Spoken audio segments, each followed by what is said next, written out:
사람이 어디에 마음을 두고 사는 것이냐, 또한 무엇을 생각하며 사는 것인지에 의해서 그 사람이 어떤 사람인지를 우리가 알 수가 있습니다. 얼핏 보기에는 다 비슷하게 생긴 것 같고 겉모습이 말이죠. 그러나 생각은 다릅니다. 어떤 이는 이상을 추구하고 어떤 이는 다른 것을 생각하며 살고 있습니다.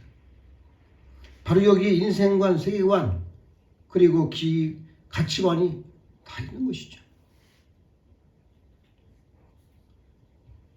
돈만 아는 사람을 우리는 유물론자다 이렇게 말씀드릴 수가 있고, 육체의 쾌락만을 추구하는 자를 향락주의자다, 또 남이야 죽든 살든 자기의 이익만을 보겠다는 사람을 이기주의자라고 합니다. 그러면은 그리스도인은 무엇을 생각하며 살아야 합니까? 우리 그리스도는 무엇을 생각하며 살아야 합니까? 한마디로 말해서 그리스도인은 하나님의 뜻을 생각하며 살아야 합니다. 하나님의 마음, 즉 하나님이 무엇을 원하시는지를 먼저 생각하고 알아야 합니다.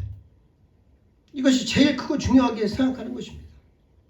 온전히 하나님의 나라와 하나님의 뜻이 이루어지기를 바라는 마음으로 살아가는 것이, 그런 사람들이 바로 성도입니다. 그리스도입니다. 그러면은 하나님의 뜻이 무엇입니까? 이것도 추리를 해볼 거 아니에요. 보통 두 가지로 우리가 나눌 수가 있는데, 하나는 추상적인 것이요, 하나는 구체적인 것으로. 먼저 추상적인 것으로는 진리예요. 그 다음에 의, 그리고 사랑, 화평, 공의, 희생 등 이 모든 것이 다 하나님의 뜻인데, 그러나 구체적으로는 어떻게 하는 것이 하나님의 뜻이냐 할 때에 경제, 정치, 사회적인 것, 복잡한 문제에서 정말 어떤 것이 하나님의 뜻인지를 구분하기가 쉽지가 않아요. 어디까지가 공의이고 어디까지가 틀린 것인지 어려운 것입니다. 보편적으로 말하면 이 세상을 향한 하나님의 보편적인 뜻은, 넓은 뜻은 모든 인류가 서로 싸우지 아니하고 화평하고 그렇게 살고 살아가기를 원하시는 것을 우리가 알 수가 있어요.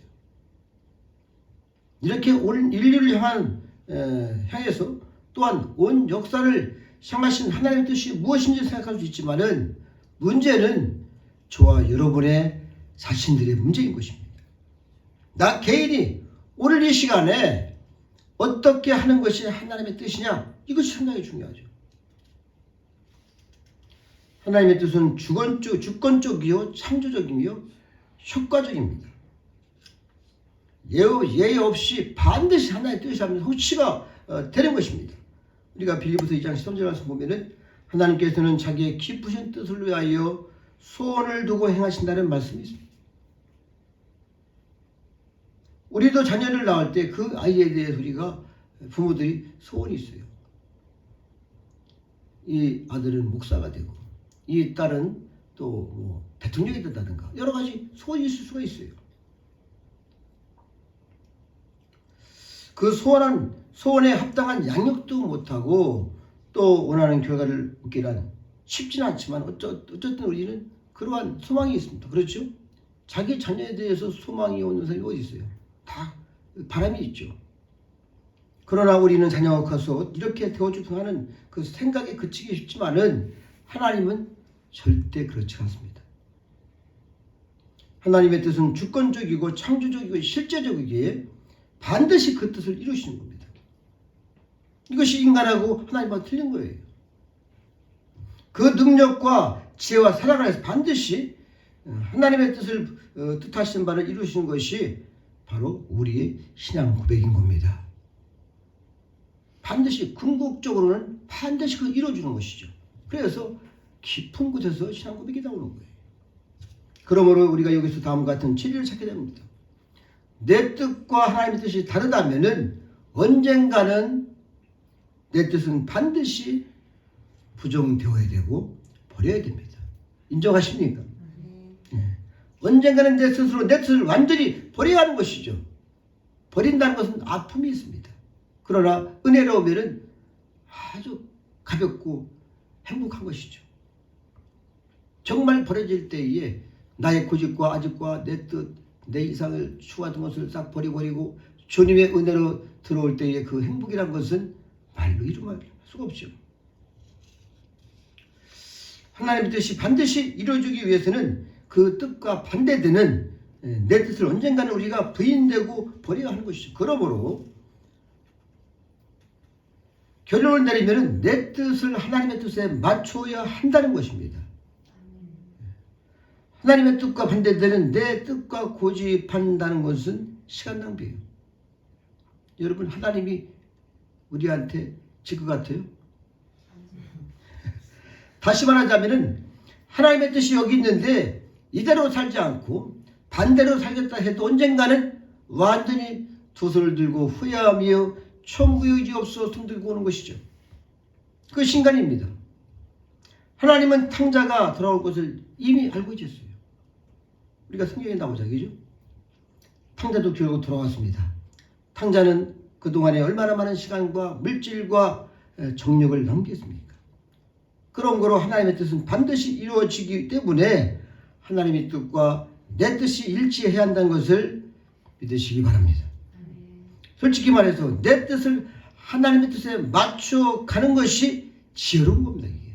이것이 지혜로운 것이죠. 우리가 지혜가 어떤 것이 지혜입니까? 이런 것이 지혜인 거예요.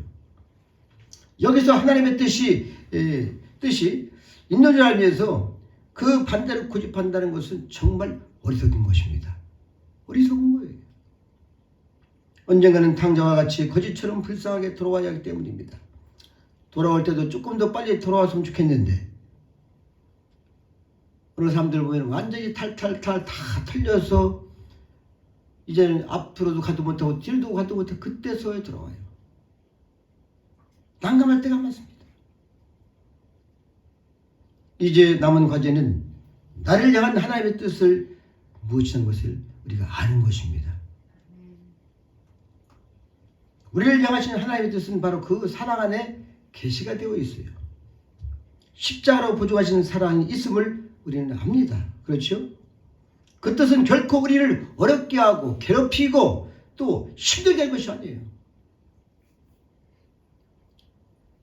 믿음 없는 사람들이 예수 믿으면 주일날도 교회 가야 되고 또 항상 뭐 하지 마라 이런 것이 많기 때문에 그걸 생각하는데 그것이 아니라 십자가상에서 우리 주께서 여러분이 살 길을 열어놓으셨습니다.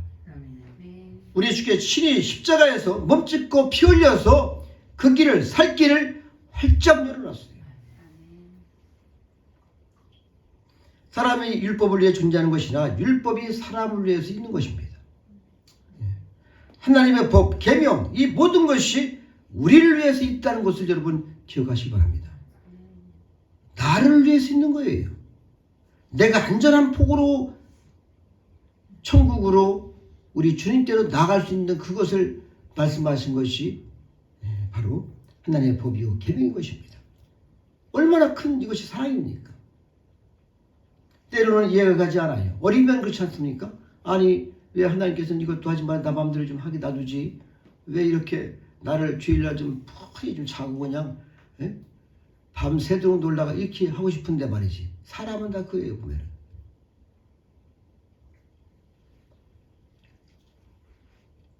불평하고 때로는 말이죠. 그래서 막 불평하는 것이죠. 모르기 때문에. 여러분 이해가 되든 안 되든 간에 하나님의 사랑에 대해서는 절대로 우리가 신뢰를 해야 한다는 것이죠. 아브라함이 하나님 말씀을 듣고 신뢰하고 자기의 본토 친척 아버지 집을 떠나서 가나안 땅에 들어갈 때에 하나님은 그것을 의롭게 이끄신 겁니다. 이것이 믿음이죠. 바로 그 보증이 바로 십자가입니다. 할렐루야. 십자가상에서 우리의 모든 고통과 어려움과 저주를 다 끌어주신 거예요. 할렐루야. 그래서 십자가는 하나님의 크신 사랑입니다. 아들을 아끼지 아니하시고 내어주셨으므로 어찌 이 모든 것을 주시지 않겠습니까? 이 때문에 하나님의 크고 비밀스러운 사랑에 대해서 우리가 조금도 의심할 수가 필요가 없는 것이죠. 저와 여러분이 자녀들이 있습니까? 그렇죠? 자녀들이 있는데 구체적으로 생각해 보셨습니까? 어떻게 우리 자녀가 되어야 할 것인가? 또한 저 여러분은 어떠한 꿈이 있습니까? 내 일생을 통해서 내 꿈을 위해서 무엇을 버리고 어떻게 하셨습니까? 이것은 분명해야 됩니다. 요한 3서 1장 4절에 보니까 너희 자녀들 중에 우리가 아버지께 받은 계명대로 진리를 하는지를 자를 보니 내가 심히 기쁘도다 하는 말씀이 있습니다. 아버지의 지극한 관심은 사랑입니다. 내 자녀들이 진리를 사는 것이 소원이라고 사도 요한은 말씀하고 있는데, 그러고 보니 여러분은 어떻게 하고 있습니까? 무엇을 바라고 있습니까? 오늘 본문에서 이렇게 말씀하고 있습니다. 항상 기뻐하라. 쉬지 말고 기도하라. 범사에 감사하라. 이것이 하나님께서 우리를 향한 구체적인 뜻입니다. 하나님은 이와 같이 되기를 바라고 계시는데, 마찬가지로 여러분, 우리가 복을 받고 살아가는 것인데, 은혜를 받고 살아가는 것인데, 복이라면은 반드시 기뻐해야 됩니다. 그렇죠? 복 받고서 슬퍼서 우울하고 짜증 부리고 이렇게 하는 사람이 있어요? 기뻐해야죠. 예. 가난하나 부하나 실패하나 성공하나 상관없이 무조건 기뻐할 수 있어야 됩니다. 우리는 이미 복을 받고 살아가는 것입니다. 할렐루야. 복의 근원이 하나님이십니다. 하나님이 내 안에 계신데 그런 믿음이 있다면 이 땅에 어떤 것도 두렵지가 않아요. 기쁨과 기도와 감사, 이 세 가지가 항상 합쳐져서 비로소 하나님의 뜻이 이루어지고 그리스도인들의 성도들의 인격이 형성이 되는 것입니다. 하나님은 우리가 기뻐하시기를 바랍니다. 여러분 생각해 보세요. 자녀들이 막 기쁘고 감사하고 막 생글생글 웃고 할 때 부모가 기쁘지, 날마다 짜증이나 부리고 골이나 부리고 한번 울고 있어 보세요. 달래도 안 되고. 이럴 때는 어떻게 해야 됩니까 이게? 부모들이 그냥 어떻게 할 줄을 모르죠.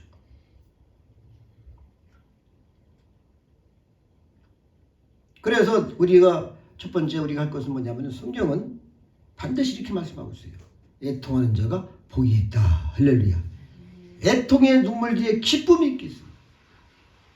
제가 첫 번째 금식할 때 25일 정도 지나가니까 사람만 봐도 눈물이 줄줄 나와. 그래서 사람 볼 수가 없어. 줄줄줄줄 막 쏟아지는 거예요. 이 속에서 엄청난 기쁨이 나와요. 그런데 눈물이 쏟아져.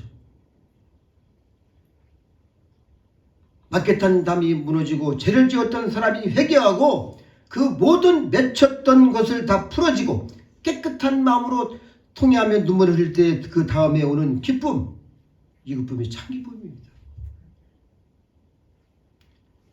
행복해요. 그때 생각하면 너무 행복해. 첩첩이 비밀에 쌓아놓은 데는 기쁨이 있을 수가 없어요. 으르렁대고 시기질투 속에는 아무리 파티를 열고 세상에 가장 높은 그러한 실을 신고 휘황찬란한 조명이 있다 할지라도 거기에 기쁨이 없습니다. 애통하는 자, 진정한 회개 뒤에 바로 이 환희, 이 기쁨이야말로 참 기쁨인 줄 믿으시기 바랍니다. 우리가 하나님 앞에 하나님께서 항상 기뻐라고 했는데 여러분이 그러한 기쁨 속에 있기를 바랍니다. 사도 바울은 빌립보서에서 기뻐하라. 내가 다시 말하노니 기뻐하라고 이렇게 권고하고 있어요. 사도 바울은 지금 감옥에 있어요. 감옥에 있는 사람이 자기도 기뻐한대. 아니 그러면은 사도가 미쳐버렸나? 미쳤으니까 이런 처졌어. 그것이 아니잖아요. 여러분, 그러한 고통과 정말 상황 속에서도 은혜가 충만하니까 내가 너무 기쁘다는 거예요. 그러면서 이 편지 쓸 때에 그 편지를 읽은 하나님의 종들 백성들이 어떻게 우리가 조금만 힘들어도 눈물을 아니면 낙심하고 그렇게 할 수 있습니까? 우울하고. 하나님은 말씀하고 계신 거예요. 오늘도 우리 성도들이 어떤 일이 있든 주님 바라보고 할렐루야 항상 생각을 기뻐하면은 하나님께서 반드시 해결해 주시는 것입니다. 그래서 하나님은 이 기쁨을 원하시죠. 그래서 항상 기뻐하라 했어요. 또 하나님은 기도하기를 원하시는데 이 하나님과 대화, 하나님과 이 만남이 바로 기도입니다. 뭐 기도가 일방적으로 막 이거 해주세요, 저거 해주세요, 애기들처럼 그것이 아니라 하나님의 말씀을 우리가 때로는 듣기도 하고 또 안 하기도 하고, 이것이 서로 커뮤니케이션이 이루어지지 않아요. 이것이 기도인 겁니다. 때로는 막 소리질러 울면서 기도할 때도 있고, 때로는 조용히 묵상하며 주님의 음성을 들을 때도 있고, 여러 가지 기도가 있을 수 있어요. 하나님은 구하기 전에 아신다고 하셨지만은 우리가 구할 때 반드시 주실 것이다 약속을 했어요. 우리의 필요한 건 주님은 아십니다. 때로는 먼 날 해주셔. 왜냐하면 그때 주는 것이 복이야. 그러면 하나님께서는 그때로 다 시간이 있어요. 우리가 하나님 믿는다는 것은 절대적으로 믿기 바랍니다. 할렐루야. 조금 더 의심하지 말면은 반드시 이루어져요. 이게 우리가 뭐 야고보서 말씀 있지 않습니까? 너희가 기도하고 구한 것은 반드시 될 줄로 믿어라. 그리하면 그대로 된다는 거예요. 그러나 조금이라도 의심하면은 바닷물기까지 다 없어져 버리는 거예요. 의심이라는 것은 마귀가 주는 것이죠. 우리 어머니들이 아이들을 때릴 때 여러분 엄마 이렇게 어릴 때는 엄마라고 해요. 그렇죠? 그러나 조금 더 예전에 그랬습니다. 지금은 뭐 엄마도 할 수 있지만은 어머니 아니면 어머님 이렇게 좀 나이가 들고 하면은 어머님 이렇게 부릅니다. 어떤 아들 형도님의 아들이 상당히 불량했어요. 칼을 들고 와서 집을 다 팔아주세요. 땅을 다 팔아주세요. 막 위협을 합니다. 이때 이런 말을 했어. 어머니 제 아들은 병도 안 걸려요. 다리가 부서져라도 병원에 입원해서 진정으로 어머니 소리를 한번 들었으면 좋겠다. 이렇게 말씀을 했다고 합니다. 가슴 아픈 얘기죠. 이것은. 여러분 진정으로 우리가 하나님을 언제 부릅니까? 하나님을 언제 부르십니까? 간사한 인간들은 도대체 하나님 부를 줄을 잘 몰라요. 같은 기도를 해도 주결증에 대해서 그때서야 살려주세요. 그때서 불러. 그때서. 하나님은 기도하기를 원하시며 쉬지 않고 기도하기를 원하십니다. 끊임없이 하나님을 부르고 하나님 옆에 나오고 하나님 만나주기를 원하고 계십니까? 하나님은 말씀하고 계신 거예요. 쉬지 말고 기도하라. 이것은 어떤 뜻이냐면은 쉬지 말라는 것은 어떤 상황이든지 기도할 수 있는 환경, 시간을 만들라는 것입니다. 할렐루야. 여러분 이것이 내포되어 있는 거예요. 이 말씀 속에는. 우리가 쉬지 않고 기도한다는 것은 어떤 상황이든지 우리가 기도하고 하나님께 여쭤보고 그렇게 살아가야죠. 그러면요 평강이 몰려와. 이렇게 내 평안이 몰려와. 그러면 하나님 응답하시는 겁니다. 음성을 들으면 더 좋고요.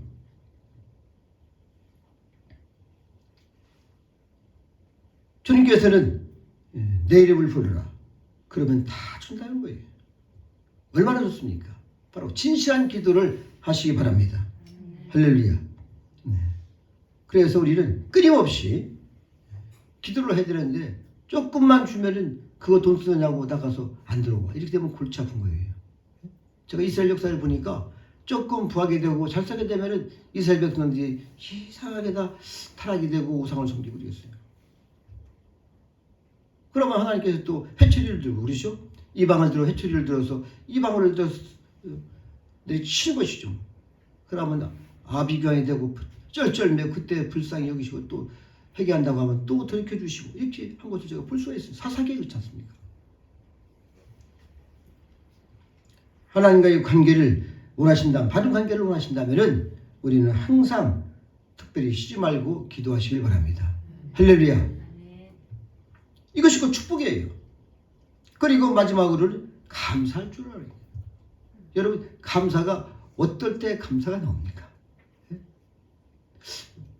제가 생각을 해보니까 말이죠. 어떨 때 감사했냐면은 제가 40일 첫 번째 이제 금식을 하고서 미음 먹을 때 감사가 나와요. 눈물이 쫙 흘러. 너무너무 감사한 거예요. 아, 내가 살았구나 이제. 그러면서 미음을 먹고 죽을 먹을 때도 그러면요 불평이 안 나와. 뭐 반찬 필요 없어요. 그 죽 하나만 해도 그냥 이 속에서 꿀맛이에요 이게. 그렇게 감사가 나와요. 여러분 건강한 사람은 이 건강이 얼마나 이 감사한지를 잘 몰라요. 밥이 얼마나 소중한지를 감사한지를 잘 몰라요. 그래서 막 쓰레기처럼 막 버리고 우리가 지금 막 넘쳐서 우리는 그러는데 우리 예전에는 안 그랬습니다. 밥 한 사발 쌀밥만 먹으면 그날은 행복했어요.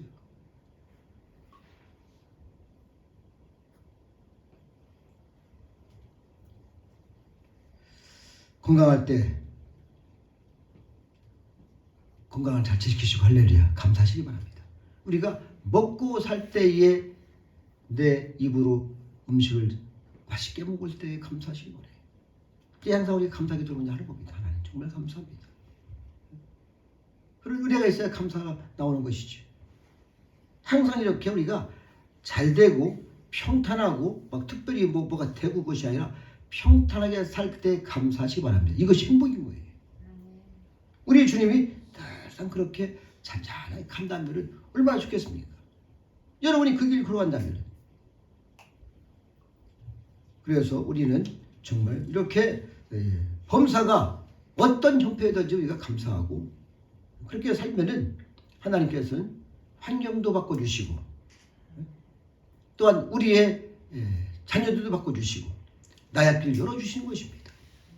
그리고 진실로 우리가 진정으로 하나님 앞에 통회하고 간다면은 거기에는 더 말할 수 없는 기쁨과 하늘 열리는 놀라운 은혜가 있는 것이죠. 그리고 깊은 주님과의 만남이 있다면은 바로 그것이 하나님이 임재하는 것이요. 여러분의 정말 일생 때에 큰 은혜가 있어서 주님 바라보고 행복하고 그것이야말로 진정한 감사가 나오고 거기서 그때서야 정말 찬송이 나와요. 찬송이. 그래서 이 기도가 끝나면서 찬송이 저절로 나와요. 저절로. 그러면서 감사하고 기뻐하고 그렇게 사시기 바랍니다. 어떠한 환경과 상황이 있을지라도 항상 기뻐하고 항상 기도하고 범사에 감사하는 정말 최고 수준의 성도들이 다 되시기를 부탁을 드립니다. 아버지 영광과 존귀를 올려드립니다. 이 땅에 살아가는 것 동안 우리가 어떻게 살아가는 것이 지혜로운 삶이겠습니까? 우리가 하나님의 뜻에 부합돼서 오직 감사하고 기뻐하고 정말 행복하고 우리가 늘상 하나님 앞에 기도할 수 있는 그런 은혜가 있어야 될 것입니다. 하나님 이제 우리가 다시 한번 하나님 뜻에 부합되는 인생이 되게 도와주시고 다시 행복한 삶으로 말미암아 우리 어디 가든지 행복하고 감사하고 늘상 기도하는 거룩한 종들 백성들 다 되게 하옵소서. 감사하고 예수님의 이름으로 기도드렸습니다.